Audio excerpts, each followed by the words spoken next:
오늘 하나님 말씀은 아무도 가지 않는 길 모두가 가야 할 길이라는 제목으로 함께 은혜의 말씀을 나누도록 하겠습니다.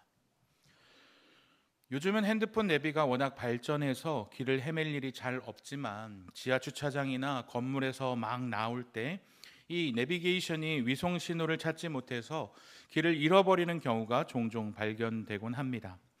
그래서 길에서 나오자마자 우회전해야 될까 좌회전해야 될까 갈팡질팡 하다가 오른쪽을 탁 선택하고 가게 되면 내비에서 곧 GPS 신호를 잡으면서 이런 소리가 나옵니다.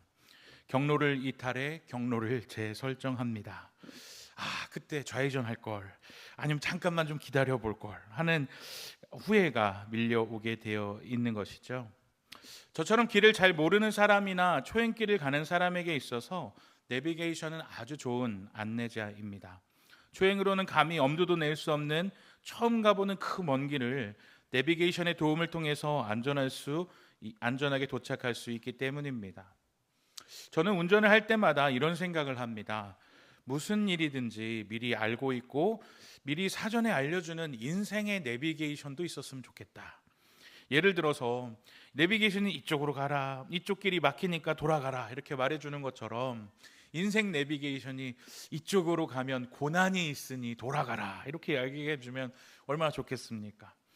입사를 고민하는 우리 청년들도 있을 텐데, 취업을 준비할 때 이 회사는 막막한 길이 있으니 정체가 심히 예상되오니 우회로를 찾아 빨리 이직하세요 이렇게 얘기를 해주면 얼마나 후회도 없고 돌아가는 길도 없고 좋을까요? 만약에 있다면 저는 꼭 구매를 하고 싶습니다. 제가 전 교회에서 청년 사역을 한 5년 정도 했는데요, 한 청년이 저에게 찾아와서 이런 고민을 했어요. 목사님, 제가 뭘 하고 싶은 건지 모르겠어요. 졸업하면 어떤 직업을 가져야 할지도 모르겠습니다. 이렇게 얘기하는 거예요. 그래서 제가 물어봤습니다. 네가 제일 잘하고 자신 있는 게 뭐니? 그랬더니 그걸 모르겠어요 이렇게 얘기하는 거예요. 저보고 알려달라는 거예요. 너도 모르는 걸 나도 어떻게 하냐 이렇게 얘기해 줬습니다. 그런데 이 청년은 제가 볼 땐 누구보다도 진짜 열심히 하는 청년이거든요. 자격증 준비도 열심히 하고 영어 공부도 열심히 하고 장학금 받으려고 학교 공부도 열심히 하고 그 와중에 아르바이트도 진짜 열심히 하는 청년이에요. 여기까지만 하면 그냥 열심히 사는 친구다 하겠는데, 동시에 누구보다도 하나님 사랑하는 청년입니다. 예배도 열심히 드리고 봉사도 열심히 하는 이 청년이 뭐든지 이제 계획하고 있는 것도 잘 안 되고 앞으로 어떻게 해야 될지 고민이라는 거예요. 그래서 제가 그 친구한테 이렇게 얘기해 줬습니다. 나도 똑같이 고민하고 있다. 우리 같이 기도하면서 그 길을 찾아보자. 이렇게 고민해 줬습니다. 사람들은 막막하면 누군가 좀 길을 알려주면 좋겠고, 내가 이 길을 잘 찾아가고 있어서 있는지 확신이 안 들 때 맞다라고 얘기해 줄 수 있는 그런 존재를 찾는 것 같아요. 그래서 요즘 청년들은 취미 삼아서 타로 점도 이렇게 어떻게 하는 건지 배우는 청년들도 있다고 하고요. 또 토정 비교를 보는 분들도 계십니다. 청년들이니까 그럴 수도 있겠지라고 생각하시겠지만, 결혼식이나 이사하는 날, 중요한 결정을 해야 하는 날, 손 없는 날도 찾으시고 궁합과 사주를 보는 어르신들도 많습니다. 이렇게 보자면 청년이나 장년이나 할 것 없이 누구나 가보지 않은 인생에 대해서 두려워하는 존재라는 것을 깨닫게 됩니다. 그런데 이러한 인간적이며 세상적인 노력이 우리의 불안함과 두려움의 대안이 결코 될 수 없다는 것을 저도 여러분도 잘 알고 있습니다. 그런데 이 미래에 대한 두려움의 가장 궁극점, 끝판왕은 뭐라고 할 수 있을까요? 바로 죽음이라 할 수 있을 것입니다. 인간은 죽음이라는 미지의 세계 앞에서 어떠한 일이 일어날지 몰라서 두려워합니다. 죽음 이후에 무엇이 일어날지 아무도 알지 못하고 누구도 가본 적이 없기 때문에 이 죽음이라는 미정복 대륙 앞에서 모든 인류는 두려워하고 있는 것이죠. 세상 철학과 과학에서는 인간의 죽음, 그 이후를 끝이라고 말합니다. 인간이 죽어서 무덤에 들어가면 그것으로 그의 인생은 끝나는 것이고 그 후에는 철저한 아무것도 없다라고 말합니다. 그러나 과연 그럴까요? 우리가 믿고 있고 우리가 진리로 여기는 이 성경에서는 죽음이 무엇이라고 말하고 그 이후에는 어떠한 것이 있다고 말하고 있는지 오늘 하나님 말씀을 통해서 두려워하고 슬퍼하면서 죽음 앞에 애통하는 가정의 모습을 통하여 예수님이 뭐라고 말씀하시는지, 우리가 어떻게 그 예수님의 말씀을 통해서 그 길을 찾아보길 원하는지 말씀을 통해 찾아보려고 합니다. 오늘 본문을 전부 다 읽지는 않았지만 오늘의 본문의 얘기는 교회를 다녀보신 분들이라면 한두 번쯤은 꼭 들어보셨던 본문일 거라 생각합니다. 바로 나사로에 관련된 이야기입니다. 나사로가 죽음을 맞이했습니다. 병 가운데서 고통스러워하다가 죽게 됐습니다. 그러니 나사로와 관련된 모든 사람은 그의 죽음을 슬퍼합니다. 왜일까요? 더 이상 나사로의 삶이 이어지지 않거든요. 그의 삶이 끝났기에 더 이상 살아있는 사람과 연결될 수도 없고 보고 싶어도 나사로를 만날 수 없으니까 안타까워하는 마음, 막막한 마음으로 슬퍼 울고 있습니다. 그런데 특별히 고대 근동 유대인들에게 있어서 남자는 어떤 역할일까요? 그 가정에서 모든 유업을 이어갈 상속자를 의미했습니다. 그러니까 이 나사로의 가정에서 나사로가 죽거나 남아있는 마르다와 마리아는 앞길이 막막했을 것입니다. 경제적으로도 사회적으로도 큰 위기에 빠져 있기에 두 자매는 더 큰 슬픔과 절망 가운데 잠겨 있습니다. 그런데 이 마르다와 마리아 그리고 사람들의 반응과는 전혀 다른 반응을 보이고 계신 분이 계시죠. 그분은 바로 예수님입니다. 다른 사람에게는 죽음과 무덤은 끝입니다. 그러나 예수님에게는 그것이 끝이 아니었고요. 그 끝이 아니란 걸 알고 있기에 반응도 다를 수밖에 없는 것이죠. 예수님이 마르다에게 오셨습니다. 마르다는 오라비를 구하기 위해서 빨리 걸음을 재촉하지 않으신 예수님을 원망하듯이 이렇게 말합니다. 21절 말씀입니다. 마르다가 예수께 여짜오되 주께서 여기 계셨더라면 내 오라비가 죽지 아니하였겠나이다. 주님께서 여기 계셨다면 내 오라비는 죽지 않았을 겁니다. 왜요? 예수님은 능력이 있으신 분이니까요. 죽기 전에 오셨으면 예수님이 고쳐주실 수 있었을 텐데 왜 이렇게 늦게 오셨어요, 예수님? 원망하면서 예수님을 향해 안타까운 마음을 터뜨리고 있습니다. 그러나 예수님은 이 죽음을 통해서 보여주고 싶으신 게 있었습니다. 무엇입니까? 그를 다시 살리시겠다 말씀하십니다. 23절 말씀인데요. 예수께서 이르시되 내 오라비가 다시 살아나리라. 그러나 당시의 상식으로, 아니 우리 모든 사람의 상식으로 볼 때 이건 말도 안 되는 일입니다. 그렇기에 마르다는 자기 오빠가 살아날 거라고 믿지 않죠. 그래서 마르다는 마지막 날 부활할 때 다시 살아날 줄을 압니다 라고 말합니다. 그러나 예수님은 이렇게 말씀하십니다. 25절과 26절 말씀입니다. 예수께서 이르시되 나는 부활이요 생명이니 나를 믿는 자는 죽어도 살겠고 무릇 살아서 나를 믿는 자는 영원히 죽지 아니하리니 이것을 내가 믿느냐. 나는 생명의 주인이다.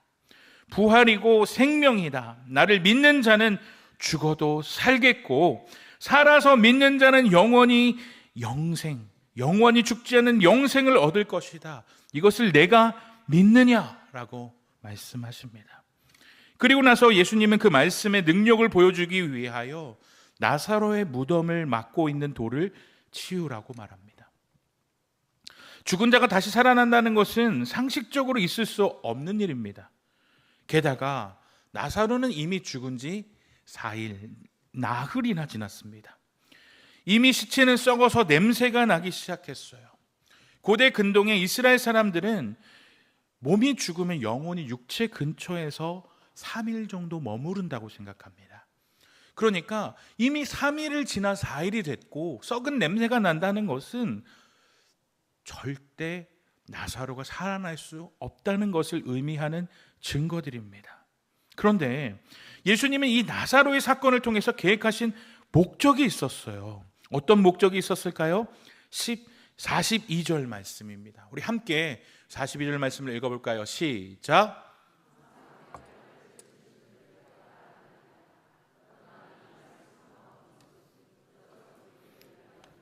곧 아버지께서 나를 보내신 것을 그들로 믿게 하려 함이니라.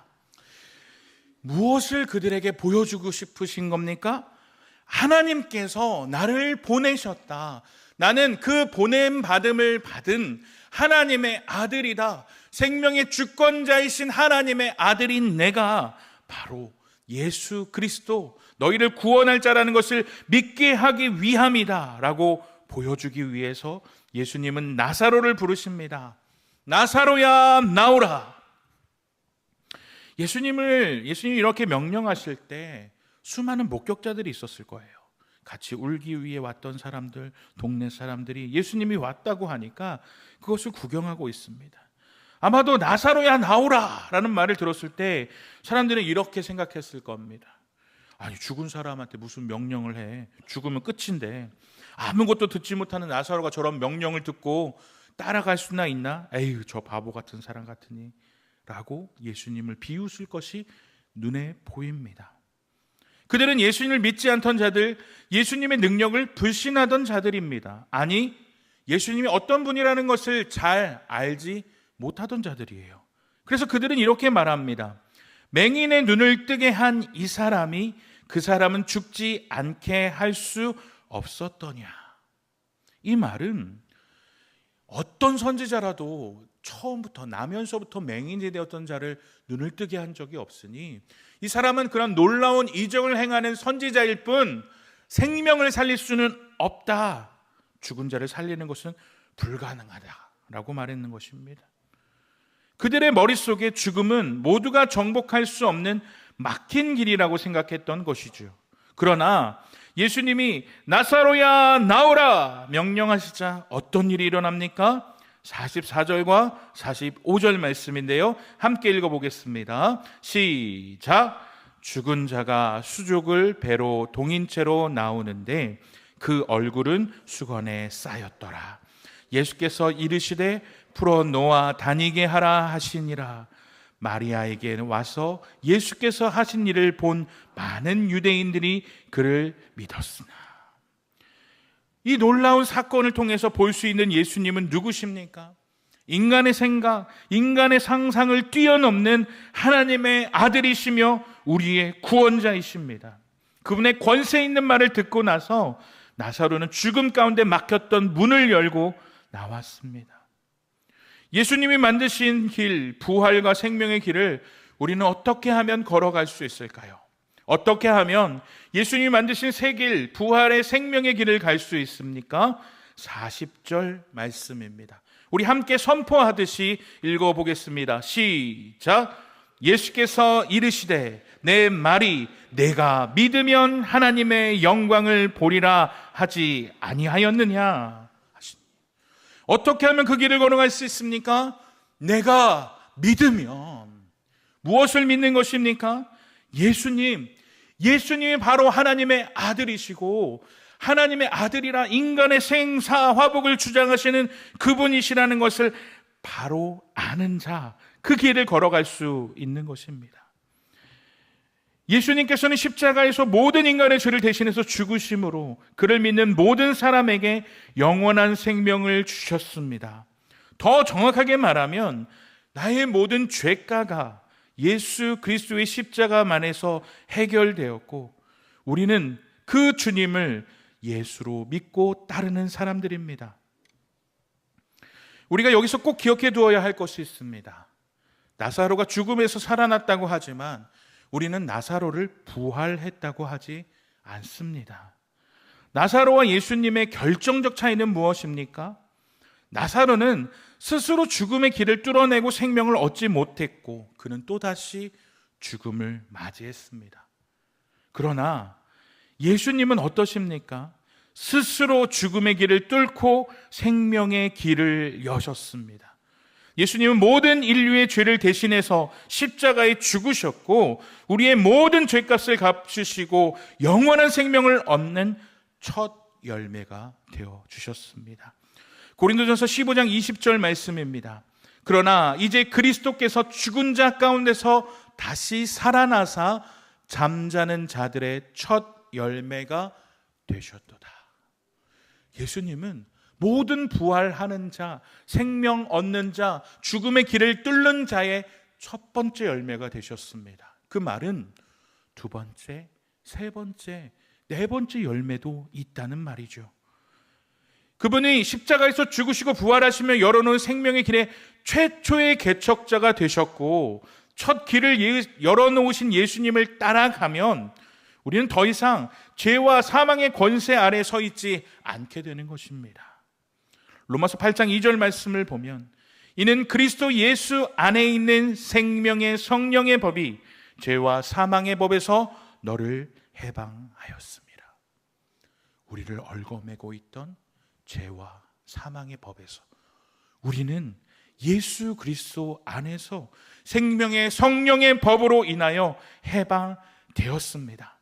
죄와 사망 아래서 영원히 죽을 수밖에 없는 우리가 이제는 예수 안에서 생명의 성령의 법으로 말미암아 살아가게 된 것입니다. 1953년 5월 29일 뉴질랜드 출신인 에드문드 힐러리와 네팔 출신 텐징 노르게이라는 등반가가 아무도 올라가지 않았던 미정복의 대지에 올랐습니다. 소위 죽음의 땅이라고 불리는 에베레스트 산에 최초로 등정한 것입니다. 우리는 지금 그들이 등정을 기념하는 사진을 보고 있습니다. 그런데 2명이 등정에 성공했으나 한 사람의 사진밖에는 존재하지 않습니다.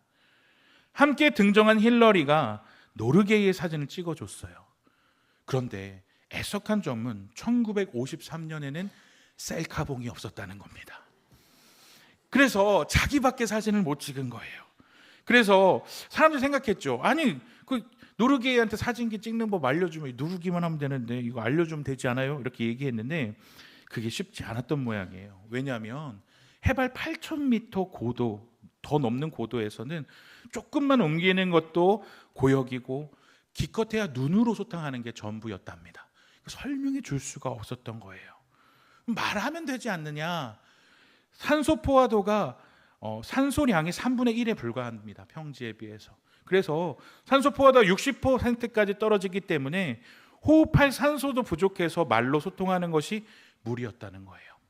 그래서 2명이 올라갔는데 1명밖에 없어요. 그런데 정상에서 아래를 내려보는 이 노르게이의 사진이 몇 장 찍혔고 정상에 남기고 온 물건들을 나중에 올라온 사람들이 발견하게 되면서 이 2사람의 등반이 최초로 등반했다는 것이 입증되었어요. 문제는 그 사람들이 첫 번째 등반하면서 만들어놨던 개척했던 루트가 있을 거 아니에요. 그 첫 번째 루트를 생명을 걸고 뚫었더니 그 뒤에 있는 사람들은 그 길을 따라가기만 하면 정상에 올라갈 수 있었고 그들이 놔두고 왔던 물건들을 발견할 수 있었고 그것을 통해서 저 사람들이 첫 번째로 올라간 사람들이구나 해결할 수 있었다는 거예요. 마찬가지로 우리가 가는 이 죽음의 길, 미정복 대륙인 에베레스트 산과 같이 보일지 모르지만 누가 그 길을 초등하셨습니까? 예수님이 올라가셨어요. 나사로는 맛만 봤고 예수님께서 그 길을 뚫었습니다.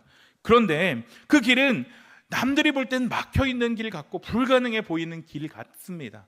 우리는 믿음의 눈으로 바라보면 그 길은 열려있는 길이에요. 예수님만 따라가면 우리는 그 길을 따라갈 수 있게 되는 것입니다. 예수님은 우리에게 뭐라고 말씀하십니까? 25절, 26절 말씀을 함께 선포하며 읽어보겠습니다. 시작! 예수께서 이르시되 나는 부활이요 생명이니 나를 믿는 자는 죽어도 살겠고 무릇 살아서 나를 믿는 자는 영원히 죽지 아니하리니 이것을 내가 믿느냐? 아멘. 믿는다라는 말이 3번 등장합니다. 나를 믿는 자는 죽어도 살겠고 살아서 나를 믿는 자는 영원히 죽지 아니할 것이다. 네가 이 놀라운 사실을 믿느냐? 믿으면 너도 그 길에 올라갈 수 있을 것이다 말씀하시는 겁니다. 그래서 예수님이 걸어가셨던 그 길을 우리의 믿음의 선배들이 그 길을 따라가는 거예요. 세상의 눈으로 볼 때는 막혀 있는 길, 가면 끝밖에 없는 길이라고 생각하겠죠.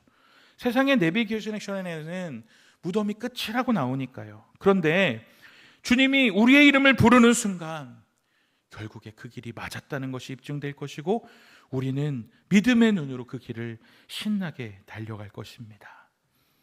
2021년 12월에 보령 해저터널이 완공됐어요. 이 길이 해저로 6.9km가 되는 전 세계에서 5번째로 긴 터널이라고 합니다. 예전 교회 어르신들이 해저터널, 그것도 세계에서 손이 꼽는 이 터널이 완공됐다고 하니까 너무 가보고 싶어 하시는 거예요. 그래서 교육자들이 교회차, 봉고차를 끌고 어르신들 모시고 여길 가봤습니다. 6.9km니까 얼마나 길어요. 그러니까 처음에 다들 신나셔가지고 막 탔습니다. 막 노래도 부르십니다.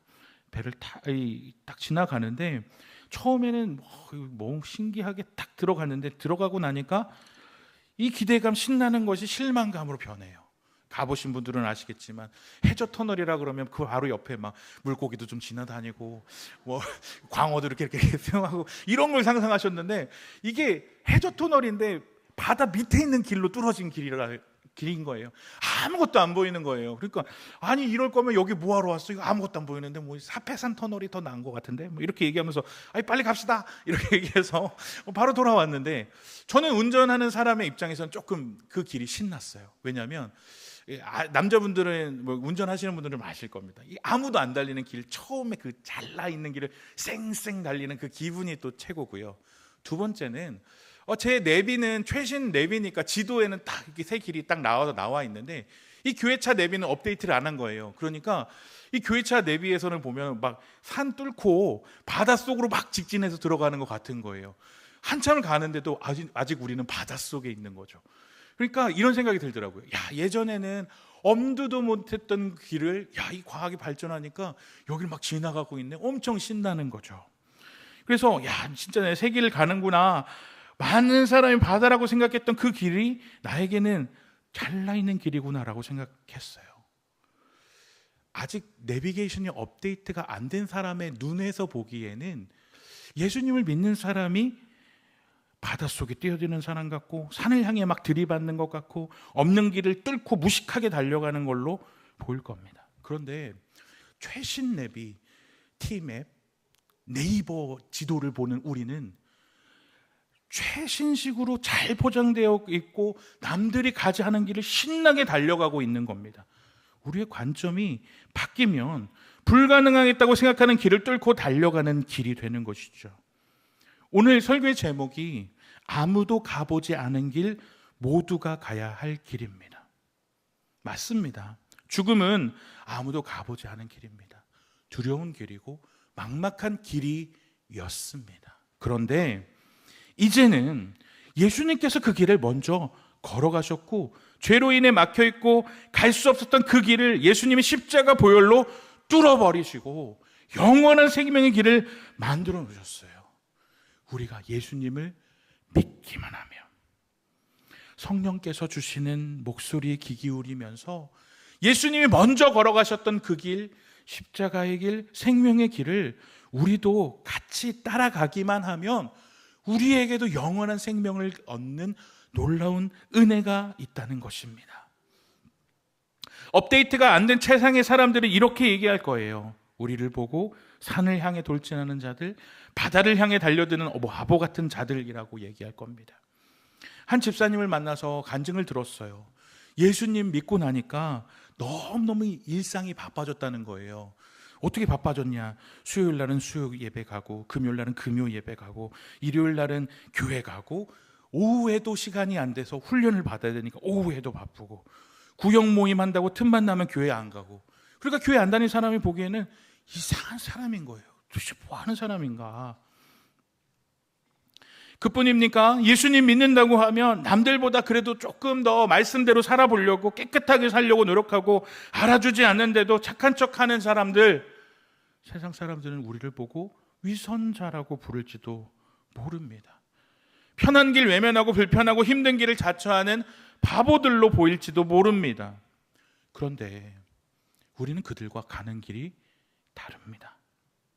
세상 사람들의 이야기에 위축되거나 경로를 이탈하였습니다 라고 말하는 그들의 목소리에 귀 기울일 필요가 없어요. 그들은 최신 업데이트된 지도를 못 받아봐서 그런 거예요. 믿음의 눈으로 보는 생명의 길, 성령님의 목소리에 귀 기울이면서 내 욕구와 내 마음과 내가 원하는 뜻이 아니라 나의 사랑하셔서 죽어주신 예수 그리스도께서 걸어가셨던 그 길, 주님이 기뻐하시는 그 길을 한 걸음 한 걸음 걸어갈 때 우리에게 생명의 길, 복된 길이 있다는 것을 확신하는 우리는 참 복된 제대로 된 길을 거는 사람들일 것입니다. 그런데 여기서 궁금한 점이 있으실 거예요. 이렇게 가봤는데 막상 도착했는데 절벽이면 어떡하죠? 뚫린 줄 알고 가봤는데 길이 아직 다 안 났으면 어떡하죠? 남들이 그렇게 해서 비웃으면 어떡하죠?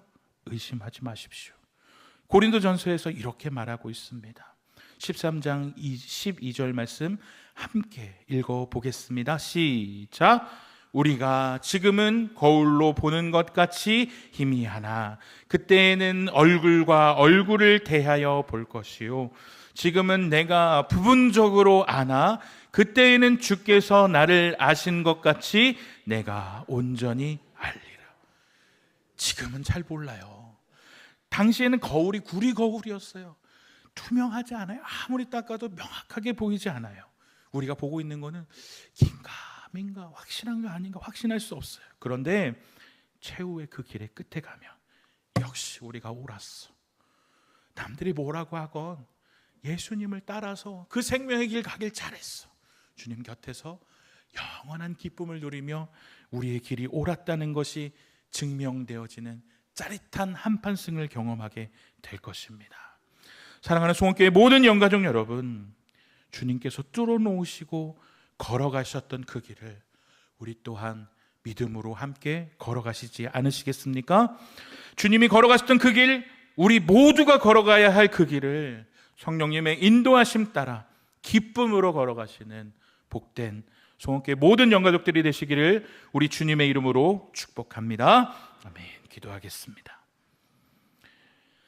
예수님께서 열어주신 그 길을 걸어갈 때에 세상은 경로를 이탈했다 말하고 바보 같다 말하고 절대적인 진리를 무시하면서 우리를 무시하고 조롱하기도 하겠지만 세상의 소리에 귀 기울이지 않고 믿음의 눈으로 성령님의 인도하시는 소리에 귀 기울여 어떠한 어려움 가운데서도 믿음으로 주님 가신 길을 묵묵히 걸어가는 하늘에 속한 우리 송원교회 모든 영가족들 되게 하여 주옵소서.